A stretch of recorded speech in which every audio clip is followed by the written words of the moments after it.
चीन का रियायती रूसी कच्चे तेल का आयात मई 2022 में पिछले साल के मई 2021 की तुलना में 55% बढ़कर रिकॉर्ड स्तर पर जा चुका है। दुनिया के सबसे बड़े कच्चा तेल आयातक चीन को प्रतिबंधों के बीच में रूस से लगभग 1.98 मिलियन बैरल प्रतिदिन कच्चा तेल प्राप्त हुआ। इससे पहले चीन के लिए कच्चे तेल का शीर्ष आपूर्तिकर्ता सऊदी अरब था। भारतीय थल सेना ने अग्निपथ स्कीम के तहत अग्निवीरों की भर्ती के लिए नोटिफिकेशन जारी कर दिया है और बताया है कि जुलाई 2022 से अग्निपथ के लिए पंजीकरण शुरू हो जाएगा। रक्षा मंत्रालय ने बताया कि अग्निवीरों की भर्ती के लिए पहली रैली अगस्त के बीच में शुरू होगी। अग्निपथ के खिलाफ देश भर में प्रदर्शनों के बीच ये नोटिफिकेशन जारी किया गया है। राजधानी जोधपुर में रविवार को सीट बेल्ट न पहनने पर रोकने के बाद शख्स द्वारा ट्रैफिक पुलिसकर्मी को ही कार के बोनट पर 500 से 600 मीटर तक घसीटने का एक सीसीटीवी फुटेज सामने आया है। आरोपी अब गिरफ्तार हो चुका है। पुलिसकर्मी के मुताबिक ये शख्स तेजी से कार दौड़ा रहा था और रोकने की मिन्नत करने पर भी उसने कहा कि तुझे आज पटक कर ही रहूंगा। एक दलित जोमैटो डिलीवरी मैन का यह आरोप है कि लखनऊ में एक ग्राहक ने उससे जाति पूछने के बाद कहा कि वो एक अछूत के हाथ से फूड ऑर्डर नहीं लेगा।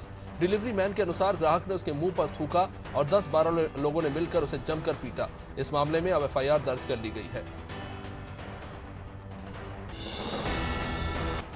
हिमाचल प्रदेश के परवाणु में सोमवार को टंबर ट्रेल केबल कार में तकनीकी खामी आने के चलते दिल्ली के 11 पर्यटक बीच हवा में जा फंसे। इन्हें बचाने के लिए काम में एक अन्य केबल कार को लगाना पड़ा। सोलन के एसपी वीरेंद्र शर्मा ने बताया है कि रिजॉर्ट के स्टाफ ने सभी लोगों को बाहर निकाल दिया। सैन्य भर्ती मॉडल अग्निपथ के खिलाफ हिंसक प्रदर्शनों पर रक्षा मंत्रालय के सैन्य कार्य विभाग के अपर सचिव लेफ्टिनेंट जनरल अनिल पुरी ने कहा कि हमें पता था कि ये सब दिक्कतें आ सकती है।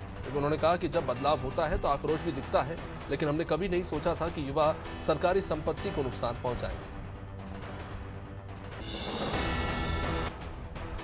रक्षा मंत्रालय के सैन्य कार्य विभाग के अपर सचिव लेफ्टिनेंट जनरल अनिल पुरी ने रविवार को कहा कि हर साल लगभग 17,600 लोग तीनों सैन्य सेवाओं से समय से पहले सेवानिवृत्ति यानी वीआरएस ले लेते हैं। पुरी ने कहा कि किसी ने भी उनसे ये नहीं पूछा कि वो सेवानिवृत्ति के बाद आखिर क्या करेंगे। दरअसल सरकार अग्निपथ योजना पर एक प्रेस वार्ता कर रही थी, जिसमें उन्होंने ये स्पष्टीकरण दिया। कांग्रेस नेता राहुल गांधी से ईडी की पूछताछ और अग्निपथ योजना को लेकर कांग्रेस ने सोमवार को दिल्ली में जंतर मंतर समेत कई स्थानों पर विरोध प्रदर्शन किया। शिवाजी ब्रिज रेलवे स्टेशन पर यूथ कांग्रेस के कार्यकर्ताओं ने एक ट्रेन को रोका और रेलवे ट्रैक को ही ब्लॉक कर दिया। राहुल 8 दिनों में 4 बार ईडी के सामने पेश हो चुके हैं।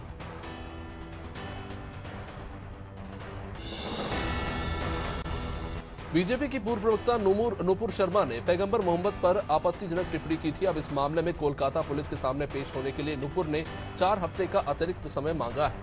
नूपुर ने कहा कि जान से मारने की धमकियों के मद्देनजर वो पेश नहीं हो पाएंगी। शर्मा को कोलकाता पुलिस ने 20 जून को पेश होने के लिए कहा था। मध्य प्रदेश के गृह मंत्री नरोत्तम मिश्रा ने बताया है कि बालाघाट जिले में सोमवार को पुलिस के साथ मुठभेड़ में एक महिला समेत 3 नक्सली मारे गए। उन्होंने कहा कि मारे गए नक्सलियों में एक पर 15 लाख तो जबकि 2 अन्य नक्सलियों पर 8-8 लाख का इनाम था। ये एनकाउंटर मध्य प्रदेश पुलिस की हॉक फोर्स ने किया है।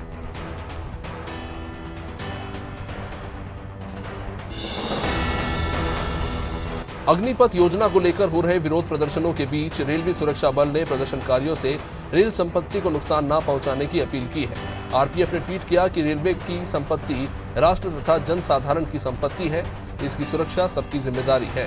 दरअसल प्रदर्शनों के दौरान कई राज्यों में ट्रेनों को फूंक दिया गया और कई जगहों पर हिंसक घटनाएं हुई। कर्नाटक के 2 दिवसीय दौरे पर पहुंचे प्रधानमंत्री नरेंद्र मोदी ने सोमवार को बेंगलुरु में Indian institute of science IISc में सेंटर फॉर ब्रेन रिसर्च का उद्घाटन किया। उन्होंने विश्वविद्यालय के नए परिसर का भी उद्घाटन किया और इसके अलावा मोदी ने 28,000 करोड़ से अधिक की रेल और रोड परियोजनाओं का भी उद्घाटन और शिलान्यास किया। अग्निपथ सैन्य भर्ती योजना को लेकर भारत बंद के आह्वान के बीच रेलवे ने सोमवार को 529 ट्रेनें रद्द कर दी। रेल मंत्रालय के मुताबिक रद्द की गई ट्रेनों में 181 मेल एक्सप्रेस जबकि 348 यात्री ट्रेनें हैं। मंत्रालय के अनुसार 4 मेल एक्सप्रेस और 6 पैसेंजर ट्रेनें आंशिक रूप से रद्द है, जबकि कोई भी ट्रेन डायवर्ट नहीं की गई। बिहार के मुख्यमंत्री नीतीश कुमार ने बताया कि राज्य में आंधी और आकाशीय बिजली गिरने के चलते 17 लोगों की मौत हो गई है और प्रत्येक परिवार को 4 लाख रुपए मुआवजा दिया जाएगा। गौरतलब है कि भागलपुर में 6 तो वैशाली में 3 खगड़िया और बांका में 2-2 और कटिहार, सहरसा से लेकर मधेपुरा और मुंगेर में 2 व्यक्तियों की जान गई है।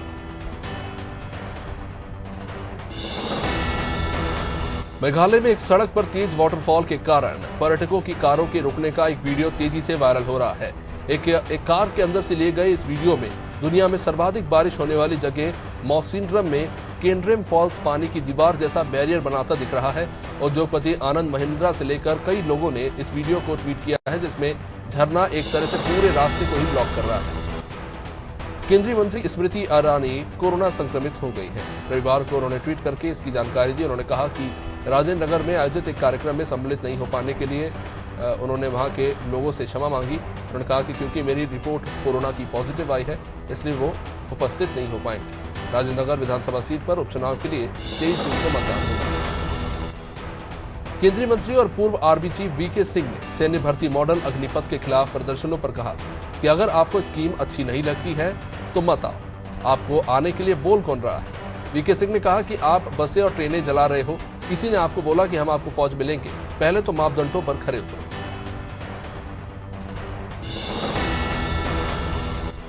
चिन्नास्वामी स्टेडियम बेंगलुरु में भारत दक्षिण अफ्रीका के बीच 5वें टी20 मैच के दौरान बारिश के बीच में छत से ही पानी टपकने लगा, जिसका वीडियो सामने आ गया। फैंस ने बीसीसीआई की इसको लेकर जमकर आलोचना की है। एक फैन ने इस पर लिखा है कि दुनिया के सबसे अमीर बोर्ड के फैंस को ऐसी परिस्थितियों का सामना करना पड़ रहा है। दूसरे ने कहा कि इतना राजस्व इकट्ठा होने का फायदा क्या है। सभी ने इसकी काफी आलोचना की। पश्चिम बंगाल के पूर्व राज्यपाल और महात्मा गांधी के पोते गोपाल कृष्ण गांधी ने राष्ट्रपति चुनाव के लिए विपक्षी दलों का संयुक्त उम्मीदवार बनने से इनकार कर दिया। उन्होंने कहा कि मैं आभारी हूं, लेकिन विपक्ष का उम्मीदवार कोई ऐसा व्यक्ति होना चाहिए जिसे लेकर राष्ट्रीय सर्वसम्मति हो। उन्होंने कहा कि मुझे लगता है कि शायद कोई अन्य व्यक्ति बेहतर उम्मीदवार हो सकता है। सैन्य भर्ती की तैयारी कर रहे युवाओं के सैन्य भर्ती मॉडल अग्निपथ के खिलाफ सोमवार को भारत बंद के आह्वान के बीच उत्तर प्रदेश, हरियाणा, बिहार और राजस्थान समेत कई राज्यों में सुरक्षा बढ़ा दी गई। पंजाब सरकार ने अधिकारियों को केंद्र सरकार के दफ्तरों और सेना भर्ती केंद्रों की सुरक्षा बढ़ाने के निर्देश दिए। अग्निपथ स्कीम को लेकर देश भर में हो रही हिंसा के बीच प्रधानमंत्री मोदी का एक बयान आया है। हालांकि उन्होंने सीधे तौर पर स्कीम और इसे लेकर हो रही हिंसा और विरोध का तो जिक्र नहीं किया, लेकिन बेंगलुरु में एक प्रोग्राम में उन्होंने कहा कि कुछ फैसले पहली नजर में खराब लगते हैं, लेकिन बाद में यही देश को बेहतर बनाने की दिशा में बेहद कारगर साबित होते हैं। भारत बंद की घोषणा के बीच कांग्रेस ने भी देशव्यापी विरोध प्रदर्शन का ऐलान कर दिया। भारत बंद के कारण कई स्थानों पर सड़कें बंद हो गईं, कई राजमार्गों पर लंबा जाम लग गया। दिल्ली बॉर्डर पर प्रदर्शन कर रहे 3 कांग्रेस विधायक समेत 50 लोगों को गिरफ्तार कर लिया गया।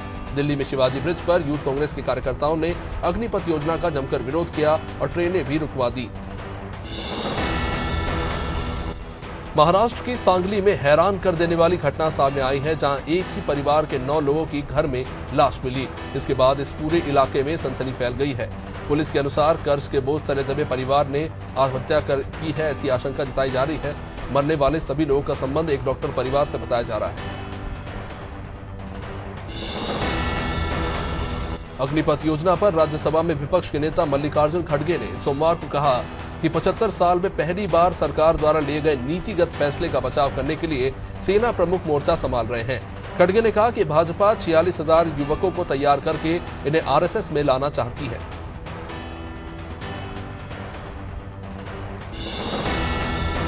मथुरा में फेसबुक पर सरफिरे युवक से किशोरी ने दोस्ती करने से क्या इनकार कर दिया। वो 250 किलोमीटर का सफर करके मुजफ्फरनगर से रविवार देर शाम मथुरा पहुंचा और उसने किशोरी की घर में घुसकर उसकी चाकू से गोदकर हत्या कर दी। बचाने आए किशोरी की मां को भी उसने घायल कर दिया। इस वारदात के बाद आरोपी ने खुद को भी चाकू मारकर खुदकुशी करने की कोशिश की, हालांकि वो अभी घायल है। आदिवासी अंचल के देशी आम को खास पहचान दिलाने के लिए अलीराजपुर में 2 दिवसीय आम महोत्सव मनाया जा रहा है, जिसमें लगभग 100 से भी अधिक उन्नत और देशी प्रजाति के आमों के साथ आम से बने खास व्यंजनों का भी प्रदर्शन लगाया गया। जिला प्रशासन द्वारा शहर के सुरेंद्र उद्यान में 20 और 21 जून को 2 दिवसीय आम महोत्सव का उद्घाटन कलेक्टर राघवेंद्र सिंह और स्वयं सहायता समूह की महिलाओं ने किया। धर्मजयगढ़ के किसान खाद न मिलने से परेशान है। सहकारी समितियों में खाद न होने से किसान बाजार से नगद पैसा देकर खाद खरीदने को मजबूर है। किसान रात दिन खाद की आस में समितियों के चक्कर काट रहे हैं, लेकिन उनकी परेशानी का समाधान नहीं हो रहा।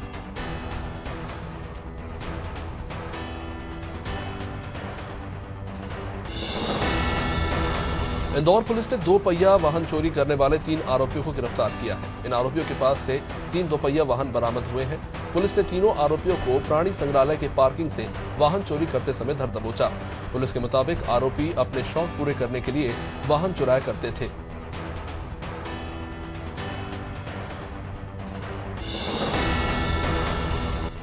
मिर्जापुर में बीती रात हुई भारी बारिश ने लोगों की मुश्किलें बढ़ा दी। विंध्याचल में रेलवे अंडरब्रिज के नीचे बारिश के कारण 15 यात्रियों से भरी एक गाड़ी करीब आधे घंटे तक पानी में फंसी रही। इसे काफी मशक्कत के बाद जेसीबी की मदद से बाहर निकाला गया।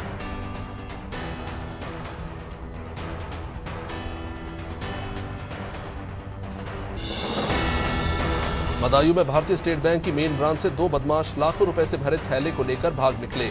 बैग में करीब 9 लाख रुपए थे, जिसे घी और तेल के व्यापारी ने अपने खाते में रुपए डलवाने के लिए नौकर को भेजा था। राहुल ने बताया कि वह बैंक के कैश काउंटर पर लाइन में लगा था और रुपए का थैला हाथ में था। अचानक से 2 युवक आए और हाथ से झपट्टा मारकर रुपयों का थैला लेकर भाग निकले। उत्तर प्रदेश के बागपत जनपद से बीते साल पहले पति से झगड़ा होने के बाद मां ने अपने 2 बच्चों की हत्या कर दी थी। इस पर कोर्ट ने अपना फैसला सुनाते हुए आरोपी मां को आजीवन कारावास और 5,000 रुपए के अर्थदंड की सजा सुनाई।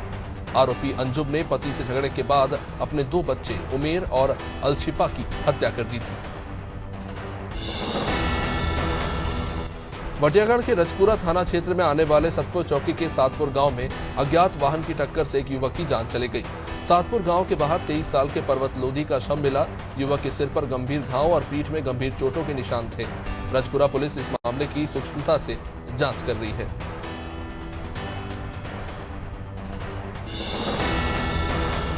बहराइच के चितौरा में समीक्षा बैठक करने पहुंचे पंचायती राज निदेशक ने जिले के आला अधिकारियों के साथ समीक्षा बैठक की। इस बैठक में अधिकारियों को शासन द्वारा निर्धारित योजनाओं को जनता तक पहुंचाने के निर्देश दिए गए।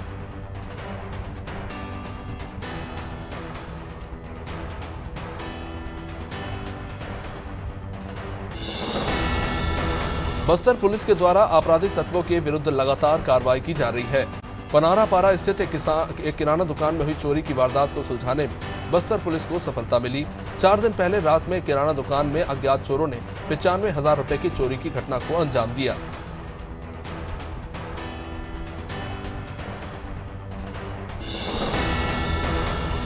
जिला पंचायत विदिशा के वार्ड नंबर 17 से एक उम्मीदवार के द्वारा आदर्श आचार संहिता का उल्लंघन का मामला सामने आया है।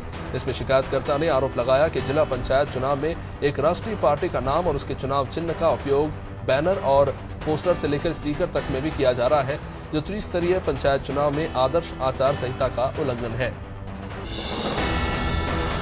बैरसिया में सोमवार को नगरपालिका सीएमओ राजेश सक्सेना, स्वच्छता निरीक्षक और नगरपालिका की स्वच्छता टीम ने दोपहर करीब 2 बजे से कृषि उपज मंडी परिसर से आवारा सुअर पकड़ने की मुहिम शुरू की। नगरपालिका सीएमओ राजेश सक्सेना ने बताया कि नगर के लोगों के द्वारा काफी दिनों से आवारा सुअरों को लेकर शिकायत की गई थी। नगरपालिका प्रशासन ने सुअर मालिकों को 4 दिन पहले मुनादी करवाकर सुअरों को अपने पास रखने के लिए कहा था। सीतापुर में केंद्र सरकार के अग्निपथ योजना के विरोध में देश के कई स्थानों पर चल रहे विरोध प्रदर्शन को देखते हुए सीतापुर प्रशासन भी काफी मुस्तैद नजर आया। सोमवार को डीएम अनुज सिंह और एसपी आरपी सिंह ने खीराबाद रेलवे स्टेशन का खुद जायजा लिया और हर स्थिति से निपटने के लिए रेलवे पुलिस और रेलवे अधिकारियों को दिशा निर्देश दिए। रायबरेली पुलिस प्रशासन के गैर जिम्मेदाराना रवैये और झोला छाप डॉक्टर की लापरवाही का खामियाजा एक रेप पीड़िता को भुगतना पड़ा। पुलिस ने शिकायत के बावजूद दुष्कर्म के आरोपी पर कोई कार्रवाई नहीं की। इसका फायदा उठाकर आरोपी ने जबरन पीड़िता का गर्भपात कराया और कुछ घंटे में युवती की मौत हो गई। ये मामला सलोन कोतवाली क्षेत्र के धरईपना नगर के सरैया गांव का है। विधानसभा अध्यक्ष ऋतु कुंडुड़ी भूषण ने अंतर्राष्ट्रीय योग दिवस पर सभी प्रदेशवासियों को हार्दिक बधाई और शुभकामनाएं दी। विधानसभा अध्यक्ष ने अपने शुभकामना संदेश में कहा कि भारत समेत दुनिया भर में 21 जून को 8वां अंतर्राष्ट्रीय योग दिवस मानवता के लिए योग विषय के साथ मनाया जा रहा है। उन्होंने कहा कि प्रधानमंत्री मोदी के प्रयासों से अंतर्राष्ट्रीय योग दिवस की शुरुआत हुई। सैकड़ों किसानों के साथ भारतीय किसान यूनियन भानु के राष्ट्रीय अध्यक्ष भानु ने तहसील जिले स्तर पर तैनात अधिकारियों पर गंभीर भ्रष्टाचार के आरोप लगाए और अधिकारियों को तुरंत हटाने की मांग की। राष्ट्रीय अध्यक्ष ने कहा कि अगर मांगे पूरी नहीं हुई तो मुख्यमंत्री के द्वारा अधिकारी को सस्पेंड कराया जाएगा।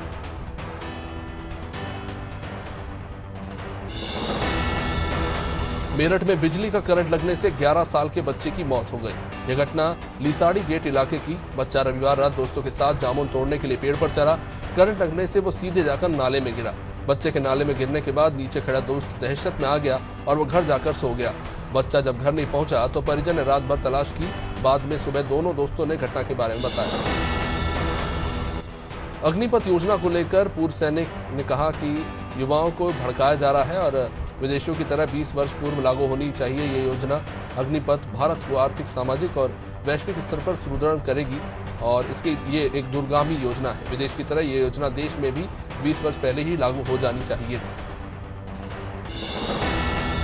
मुरादाबाद पुलिस ने सोमवार को 11 साल के बच्चे के मर्डर केस का खुलासा किया। 11 जून को मोनू नाम के एक युवक की हत्या की गई। पुलिस की पूछताछ में आए सगे भाई और बहनोई ने बताया कि उन्होंने ही अपने सगे भाई को पारिवारिक कारोबार से जुड़ी संपत्ति के लिए हत्या कराई थी। इस काम के लिए इन लोगों ने 4.5 लाख रुपए में भाड़े के एक शूटर को हायर किया था।